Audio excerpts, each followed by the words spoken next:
to accept that the water most necessary is no longer something we can take for granted. At the same time, the county's exploding with growth. Subdivisions are rising out of former fields almost overnight. Thousands of new residents are being added. Every one of them will depend on the same aquifer. And in the middle of this, in the middle of the drought, Mosaic Company uses roughly 10% of the county's water. 10% of a shrinking, stressed resource. Now we are being asked to extend their contract, I believe is what it's called, for another 14 years. 14 more years of pumping, 14 more years of digging, 14 more years of altering the land that today absorbs, filters, and replenishes groundwater we all depend on. Water is not an abstract policy debate. It's survival. It's the security. It's the foundation of the future home you approve. We're told land will be reclaimed, but reclaimed is not restored. Reclaimed land does not function like untouched native soil. Clay settling areas do not recharge aquifers the way sandy, organic, rich land does.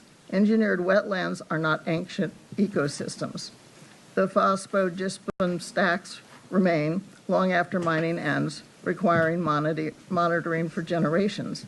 We have already lived through the warning at Piney Point.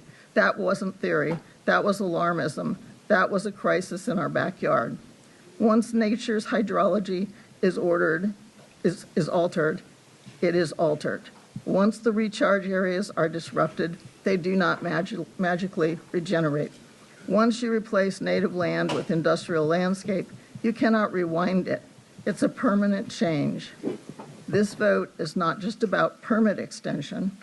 It's about whether we recognize water is becoming a defining issue in our time. We cannot keep approving massive growth, allow large-scale industrial water use, and then tell residents to tighten their belts as if those realities don't collide. They do. And when the company leaves, because eventually they will, this community remains. We remain. Our children remain. They all inherit whatever we allow to happen here. You are the stewards of the county's most precious resource, not just this budget cycle, not for the next election, but for the next generation. 14 years may not feel long in the scope of a corporate contract, but in the life of an aquifer and the trajectory of drought and this pace of growth we're experiencing, 14 years is enormous. If we get this wrong, there's no undo button. There's no reclamation plan